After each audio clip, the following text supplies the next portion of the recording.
Namaste everyone. Fundamental duties is one of the important topic in the Indian constitution as well as Indian polity. Oftentimes we speak only about the rights but forget about the duties. In reality, rights and duties are correlative. We must understand that every citizen of any nation must have certain duties, certain responsibility towards the society, towards the nation. Only then he can fulfill the entity of becoming a citizen. Originally, Indian constitution did not had the provision for mentioning of fundamental duties. However, it was in the 1976 during the 42nd Constitutional Amendment Act, the Indira Gandhi's government felt the need and necessity for the implementation or most importantly inclusion of fundamental duties within the constitution. When the original constitution was framed, the idea or the wisdom of the constitution makers was such that they did not think of including fundamental duties into the constitution, and most importantly no major democratic country in the world has included fundamental duties in their constitution. The concept of fundamental duties were incorporated by the erstwhile USSR constitution, which believed in socialism, communism. The same concept was implemented even in India since 1976. Probably Japan is the only democratic constitution, modern constitution, where fundamental duty is incorporated within the constitution. However, we must understand one basic fact that we are all always busy asking for our rights. We are always busy enjoying our rights. We will be demanding our rights now and then, but oftentimes we forget our duties and responsibilities for the nation and society. As a citizen, if I need certain rights, I must also have certain duties to follow. Otherwise, rights will become absolute and may go out of control. For example, freedom of expression under Article 19 is the fundamental right to every citizen. However, if I do not have the responsibility or the fundamental duty as to how to use that freedom of expression, in such cases, it may create trouble. Because I have the freedom of expression, I may start harming somebody's religious beliefs. I may start harming the integrity of the nation. I may call for some sort of violence, terrorism, etc., etc. Then it is a problematic thing. It is a criminal activity. It is anti-national activity. Therefore, when I say duty or when I say right, both will go hand in hand. Both are correlative. Therefore, constitution makers had given clear preference to Part 3 of the Constitution, fundamental rights. Whereas during the Indira Gandhi's regime, 1976, duties were also given the importance within the Constitution. Now, the argument is both for and against inclusion of fundamental duties within the Constitution. However, as of now, it is a reality. Initially, there were nine fundamental duties. Later on, initially there were 10 fundamental duties, and later on, during 2002, one more fundamental duty was added. As of now, there are 11 fundamental duties. Break down the name fundamental. It is very fundamental. These duties are not some duties which are of great concern or some greatness. No, every human being who enjoys or who is part and parcel of a nation state, India in this case, will be able to follow this duty, probably with collective wisdom or with moral understanding of society or with the understanding of civic rights. Therefore, on one hand, it is very fundamental, without which the system or society may go into chaos. Every time parliament or the lawmakers cannot make laws to remind the citizens of their duties. However, it should come within as a collective responsibility, as an individual responsibility. Therefore, it is very fundamental, and then these duties are helpful in human endure, environmental endure, national endure as such.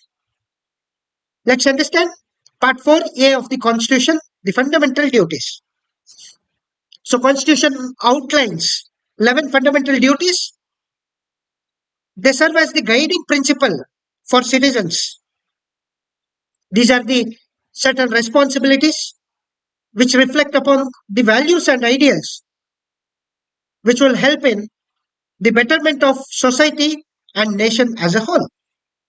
As I said, initially, the background, if we want to look at it again, initially, original constitution did not have any provision for fundamental duties. It was during the internal emergency imposed by the then Indira Gandhi government felt that people do not have certain responsibilities, duties. So we need to remind them of their duties. There needs to be a sense of discipline. Hence, they came with the idea of fundamental duties, for which they formed a committee under Sardar Swaran Singh, which gave about some 8 to 10 recommendations, 8 to 10 fundamental duties. But the parliamentarians, when they started amending during this 42nd Constitutional Amendment Act 1976, they brought about 10 fundamental duties and avoided 2 of the fundamental duties suggested by Swaran Singh itself. So, internal emergency was the sparking reason, was the spark for inclusion of fundamental duties within the Constitution. And Part 4A, till then there was only Part 4. 4A was amended. Part 3 is about fundamental rights. Part 4 about DPSPs, which remind the state about the duties for a welfare state. Now, Part 4A speaks of the fact the duties for citizens, individuals. Part 4 is about DPSP, Directive Principles of State Policy. It is for the state. Now, Part 4A for the citizens. 51A. Part 4A includes only one article with 11 fundamental duties. However, it has got only one article, that is 51A. And which is very important, there are certain fundamental rights which are enjoyed both by citizens and non-citizens. That means if a foreign national comes and his right to life, that fundamental right is also applicable both for citizen and a foreigner. He can claim that my fundamental right to life is at stake, Article 21A. It is equally applicable for them, both of them. Whereas fundamental duties are explicitly for the citizens only. There can be a question on this aspect as well.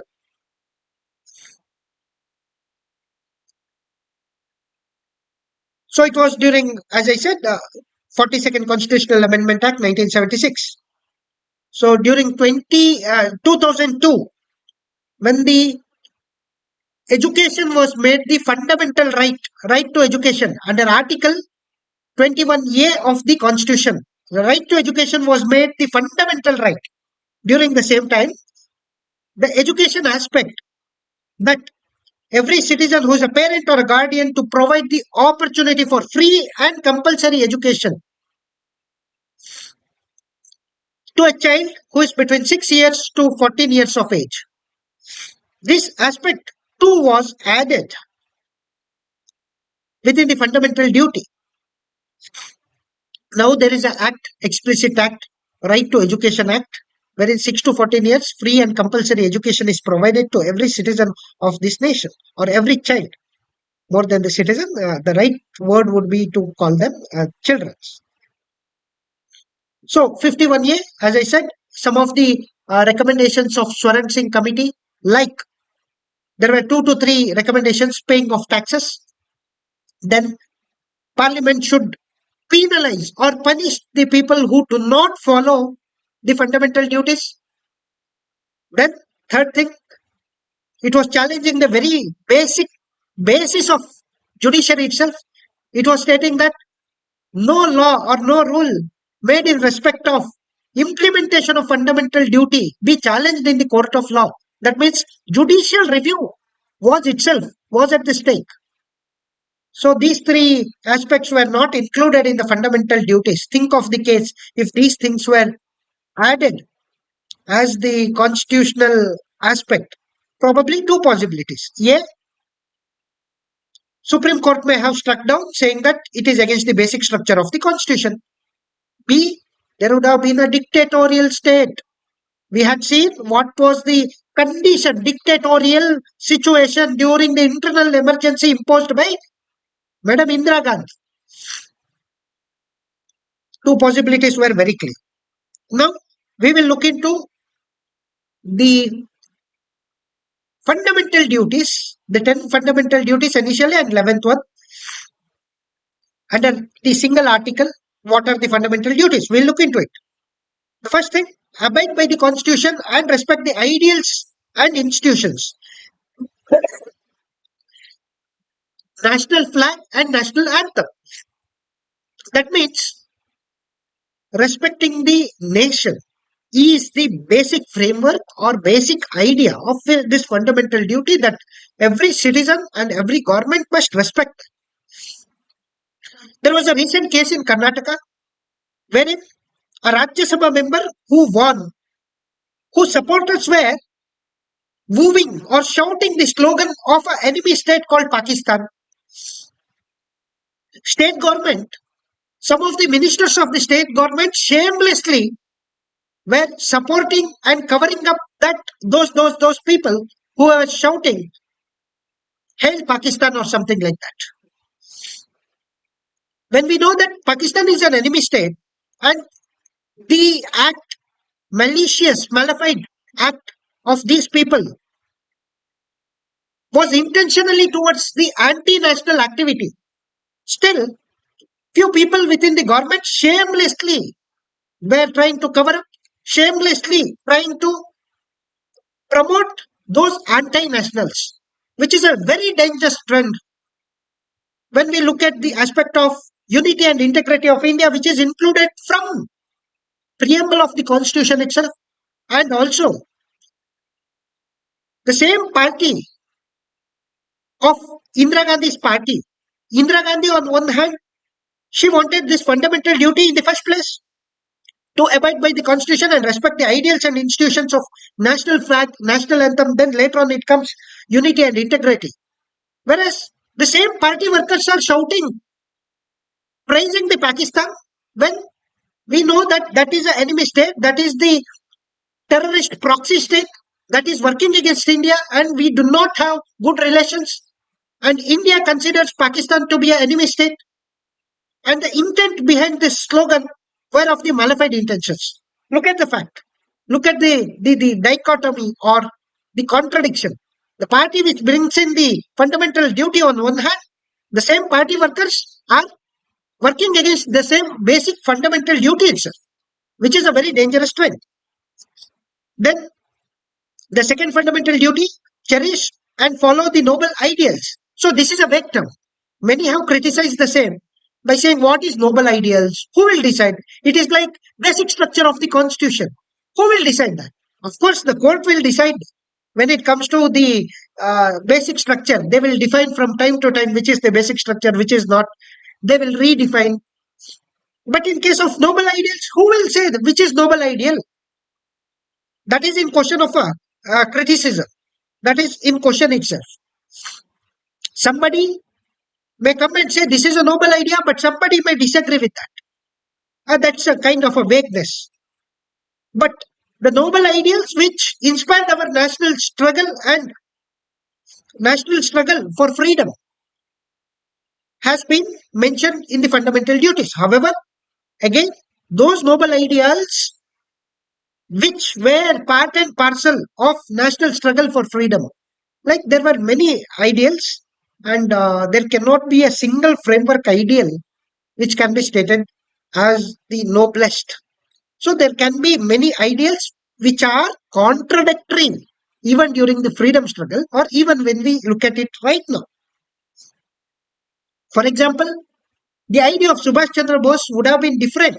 Ideal of Subhash Chandra Bose is different from the ideal of Savarkar or the Gandhi. The ideal of Bhagat Singh was totally different from the ideal of Nehru. The ideal of Gandhi was different from the ideal of Savarkar. So those noble ideals are like a vague term. Important fact, to uphold and protect the sovereignty, unity, and integrity of India, every citizen's duty, every citizen's primary role as a citizen, to follow this, irrespective whether government announces that or not, requests that or not. It's a responsibility. And somebody coming here and cherishing, some moving, hailing enemy country just because we know that at this point of time, India's relationship with Pakistan is very bad. The same party worker, just because he won and just because he belongs to a certain community, religion, he will come and say that Pakistan is a great nation or hailing Pakistan is against the basic idea of the protecting and upholding the sovereignty, unity, and integrity of India. To defend the country and render national service when called upon to do so. So this concept was idealized during the basis of emergencies. Especially these concepts worked when there was a COVID situation, pandemic situation. So it was required for the society to jump in and render their service. Whenever there is a war, there can be a requirement of youths. There can be a requirement of police forces probably joining the army, for example, hypothetical situation. In such circumstances, probably NGOs, probably the social activists, or the responsible people within the society may have to take up the role of policing. Probably, yes, such kind of situations may happen. When called upon, it is necessary to uphold and, defend the country.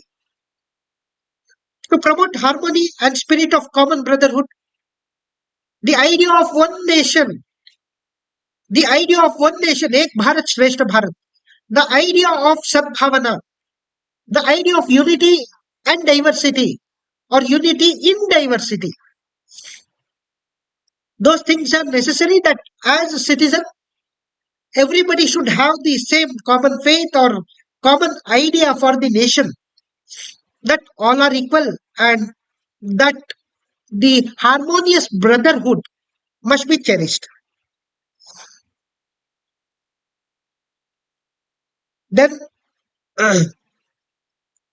again, that harmony should transcending the religious linguistic. There are questions like why Hindi, why Sanskrit, why any other Kannada language, why Tamil language. So linguistic harmony should be there. Regional, there should not be any, north south divide for silly propagandistic reasons or anti India forces, breaking India forces. Therefore, it is necessary to cherish the diversities, renounce the practices which are derogatory to dignity of women. One of the important fundamental duty, even in the 21st century, when there is a son meta preference, when the child sex ratio is very poor, government comes up with the idea which is quite supporting to this fundamental duty. Beti bachao, beti padhao, for example. So increase the child sex ratio. Yeah, how the woman will get the dignity because of our because of their social, economic, educational status. Therefore, educating them, educating the girl childs will provide that situation or create such opportunity wherein they can become entrepreneurs, they can work, they can be employees.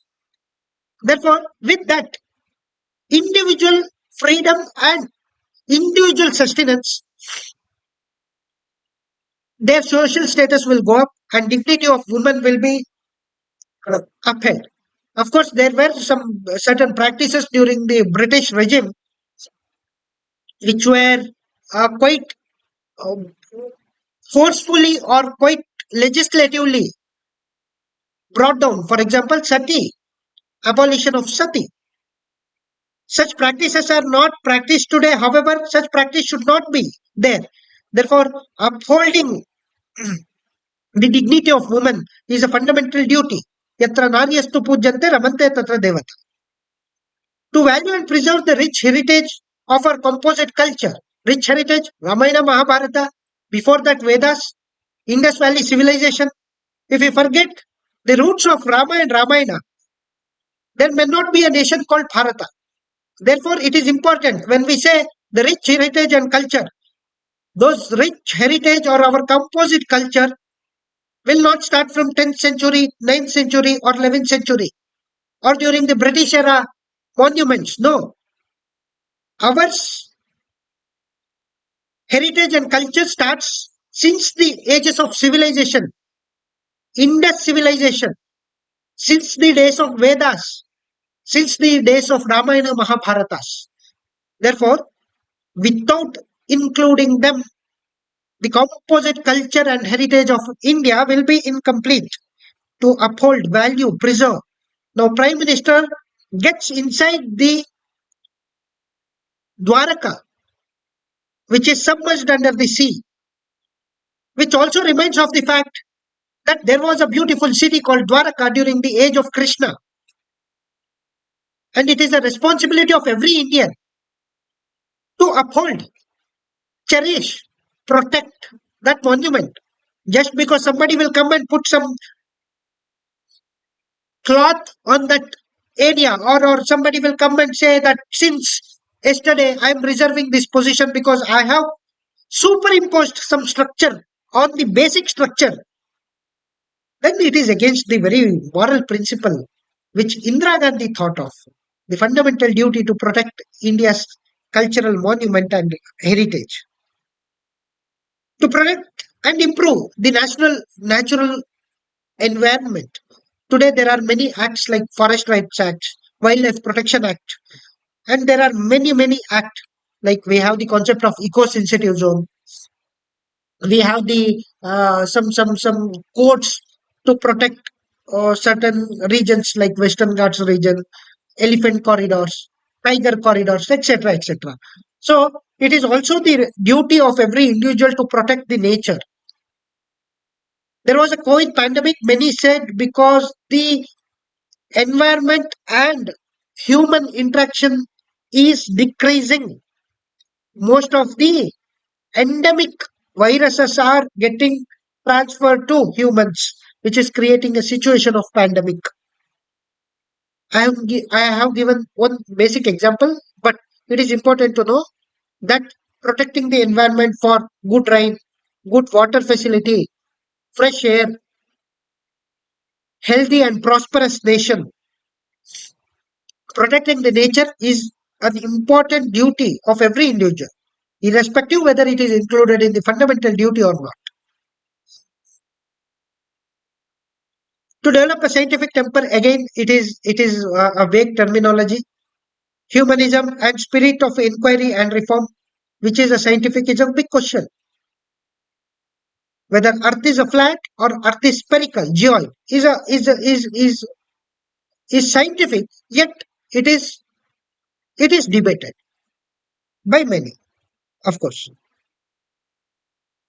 And then there comes the safeguard the public property and abjure violence. Recently, there was a case, so every often it happens. Somebody comes and occupies the government property, and government tries to remove that property. Then there will be a violence. Recently, Uttarakhand, in the state of Uttarakhand, the similar instance happened. It was not just the breach of basic law of the land. Also, it's a breach of fundamental duty. But what to do? Fundamental duties are non-justiciable or non-implementable or non-questionable in the court of law. Just because you have not abide by the fundamental duty, you are not liable for the punishment unless there is a separate law which will uphold the principle behind this aspect. Then, uh, very important to strive towards excellence in all spheres of individual and collective activity so that the nation constantly rises to higher levels of endure and achievement. Bharat Ratnas, the very endures like cricketers playing the cricket for the nation, chess champions representing the nation, scientists working for the betterment of nation, which directly and indirectly helps in the upholding of human endure and national endure. All those aspects which will raise the achievement or raise the aspect of a nation towards a greater endure is or can be considered as the fundamental duty of every citizen. It is also our role that whatever we do, we grow when our nation grows. Therefore, both of us grow hand in hand. And finally, as I said, the 11th fundamental duty, which was added K during 2002, Vajpayee's government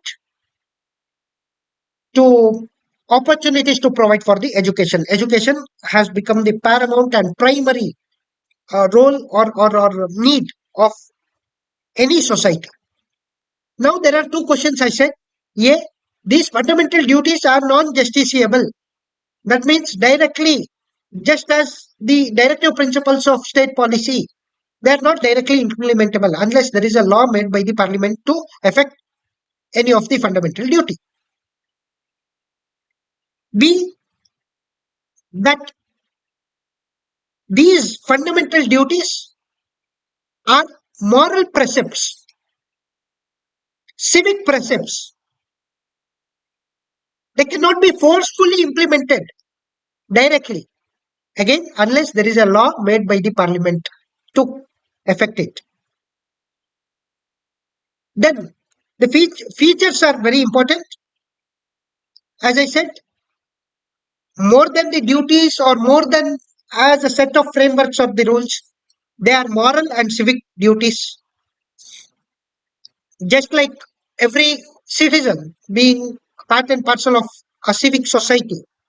And as an individual, the morality of broader sense.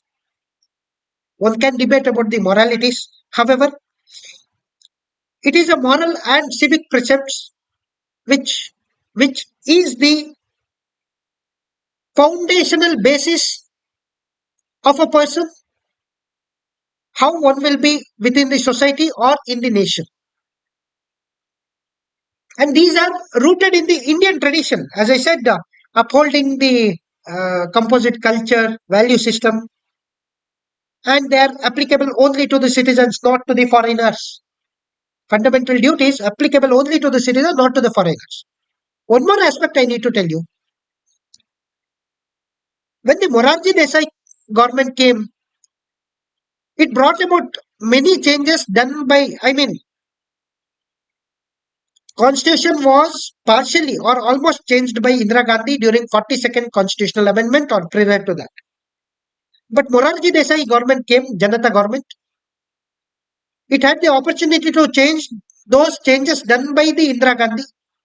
44th constitutional amendment was one of the such moves to re-amend the constitution, but it did not touch a single aspect of fundamental duty.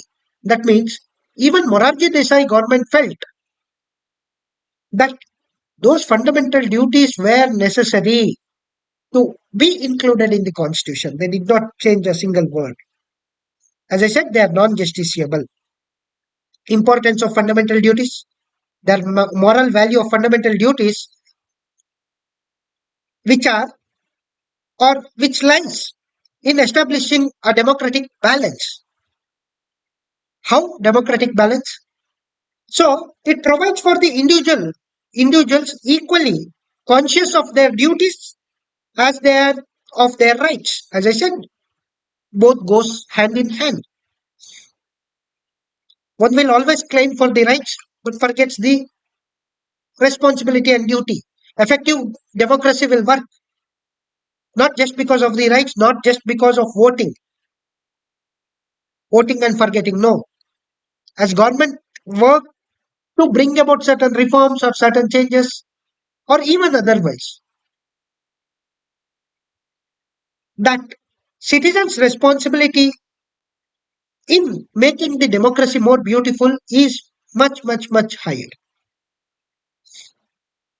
Then the inclusion of fundamental duties serves as a reminder, which was also said by Gokhale, then the law minister, if I'm not wrong, then the Indira Gandhi, who also said people often ask for the rights, forget the duties. It is a reminder. Then warning against the anti-national activities, which recently happened in Karnataka, where a Congress Rajya Sabha member Nasir Hussain won. His supporters started shouting Pakistan Zindabad, which is against the India, which should be considered directly as anti-national activity for the intent with which they were shouting. Inspiring discipline and commitment. Discipline and commitment are required. These fundamental duties will remind those things again for fostering a collective effort towards nation building. Then it also assists in the constitutional validity. Fundamental duties play an important role. As I said earlier, directly one cannot question why fundamental duty has been not upheld. He is not following the fundamental duty, so I will move to the court. In fundamental rights, you can move to the court, to the Supreme Court directly, under Article 32, for example, or to the Supreme Court, sorry, to the High Court. But in case of fundamental duties, you cannot. But Parliament may frame a law to implement or include to give effect to certain fundamental duty. In such cases, one cannot go and claim that my fundamental right has been breached. Under Article 14 of the Constitution, right to equality or freedom of expression per se, under Article 19, one cannot go and say that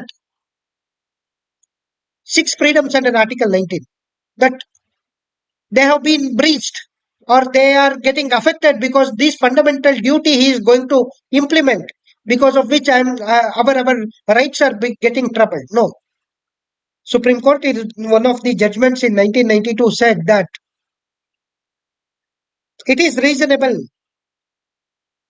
to implement fundamental duty, or if a law is made to implement or to give action to the fundamental duty, if during that or during such times, if any of the fundamental rights are breached, then it should not be considered that the new law is invalid. No, the new law is still valid,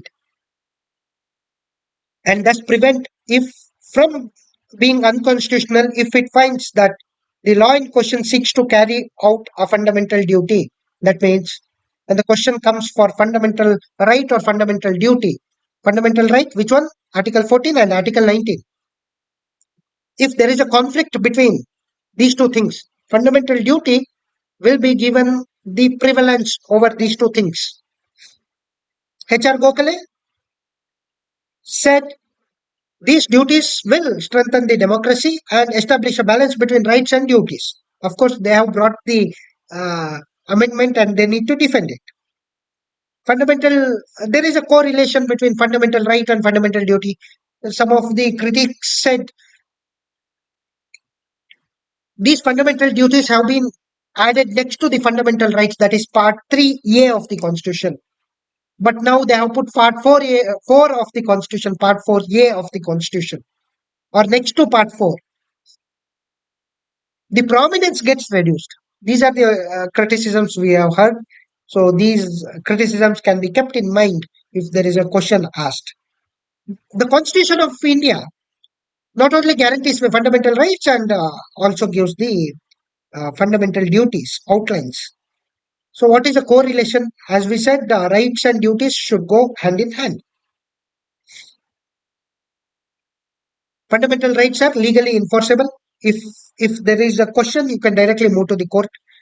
Fundamental duties are not, but because of certain acts existing before, or because of certain courts, certain laws, these fundamental duties can be implemented, or to give the force to fundamental duty, there can be new laws. Complementary nature of fundamental rights and duties. How they work? So there is a correlation between Article 21 and Article 51A K. Both highlights the complementary relationship between these two. How? Article 21, right to life, which also guarantees 21A, right to education, and Article 51A imposes the duty on parents and guardians. As I said, both were brought hand in hand. Then, neglecting fundamental duties, right to free speech. People sometimes incite violence, spread fake news, fact checkers. They said Pakistan Zindabad was never told by those anti nationals, fact checkers. But FSL report said otherwise. Initially, they would have supported or they would have endorsed ours is a freedom of expression. Now, freedom of expression or liberty should come with some sort of regulation. If we fail to have our own regulations, then we may create a condition and situation where government needs to bring in some regulations, which may be harsh sometimes. Therefore, freedom of expression or using the rights, we must be very careful. And more than careful, we must be very responsible. Political leaders and religious divisions, we know how the votes are sought during the elections, which is very important. Sometimes some parties, if they lose, they'll start saying South should divide, North should divide, Northeast should divide. So these secessional tendencies must be avoided. Therefore, these fundamental duties of citizens or politician is also a citizen at the end of the day. If they have these fundamental duties, then such tendencies could be avoided. So, reinforcing the democracy, for example, I hope that in the third term of Narendra Modi government, probably family planning, right to vote, right to pay the taxes may be included in the fundamental duties, which are very fundamental, which should have been included already, but time is not too late to bring such reforms. Family planning is a necessity. Right to vote, yes, it's a important responsibility. Education is fine, but including it into fundamental duty may create a sense of reminder among the ignorant citizens who oftentimes avoid voting. Now, there are important cases. In Chandrabhavan case, that said legislation imposing minimum wages for hotel and restaurant employees, that importance of social welfare. So, important judgments in which the fundamental duties were upheld. Then there is a Balaji Raghavan case where while giving the merits, I mean, while giving the awards, merits are considered to be a validity or it's as a important factor who strive for the excellence. which will create a sense of incentivization for the citizens who have worked hard for the nation. MC Mehta case, during which it highlighted that invalidated a lease in an ecologically, not economically, ecologically sensitive zone. As I said, environment, protection of environment, wherein all it is mentioned in DPSP. It is mentioned in fundamental right. How? Article 21A, sorry, Article 21 or Article 19. Just check which is the article where fundamentally the aspect of environment has been included. It is included in fundamental right, DPSP, as well as fundamental duty. Then Sri Ranganath Mishra case, which is also important, obey the laws, disseminate information on fundamental duties. For example, voting. During the voting, a mass awareness campaigns are held, right? And also duty to obey lawful orders and safeguard public property. We see how if the illegal encroachments are touched, how the violence take place, all those must be booked under UAPA. If there is no another act to uphold or remind them of their fundamental duty and punish them sternly because of their anti-social, anti-law and order, anti-national activity. Justice Verma Committee, which was set up, this committee was set up in 1998 in response to need for an effective plan to enforce the fundamental duties. The question was that it is not justiciable, why it should be kept, how to effectively enforce. So Verma Committee was there in 1998. So it held that, of course, there are no acts. There can be acts in the future. There needs to be an focus on the implementation. However, there are certain acts which are already implementing the core ideas of fundamental duties. Which are they? Prevention of insults to National Honors Act. As I said, emblem, anthem, constitution, everything. Right? Most of our national honors are protected. If you disrespect those national symbols, then you are punishable under the Prevention of Insults to National Honors Act 1971. Protection of civil rights. Legal provisions like we know against the discrimination and other aspects, which also promotes equality. Representation of People Act 1951, which is a core foundational aspect for voting in India, or it is about also the representatives, where certain laws are made seeking the vote in the name of religion, language, race, etc., is unethical and wrong, which is a kind of a criminal activity under RPA, but still it continues.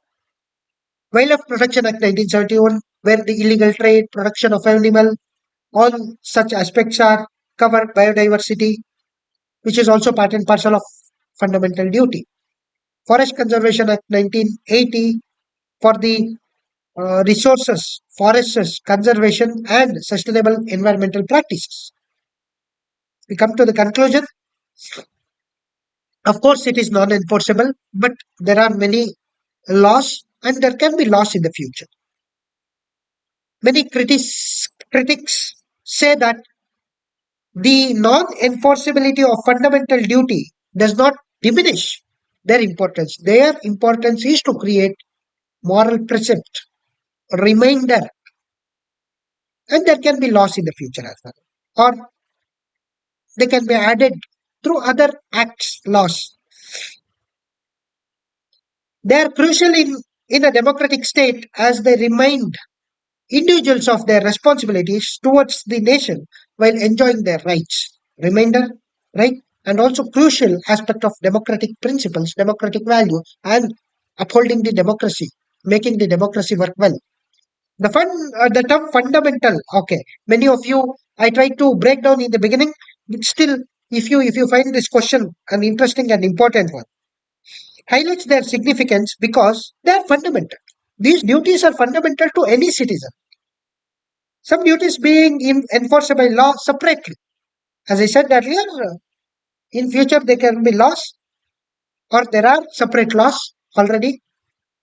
Most importantly, some duties require no laws. If you expect that there should be some laws, then it is a problematic. You are asking for a police state, not a moral state.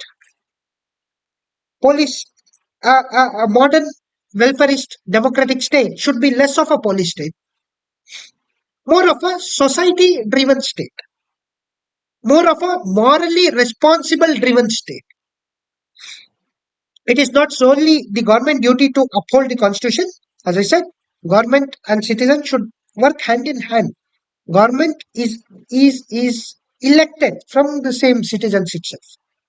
Therefore, both must be aware of societal roles and making the nation better, upholding the principles, upholding the ethos, striving towards the national endeavors, making this nation, in this case, great, for which every citizen must strive hard, for which he must enjoy the fundamental right on one hand. At the same time, he should not forget the fundamental duty which needs to be followed by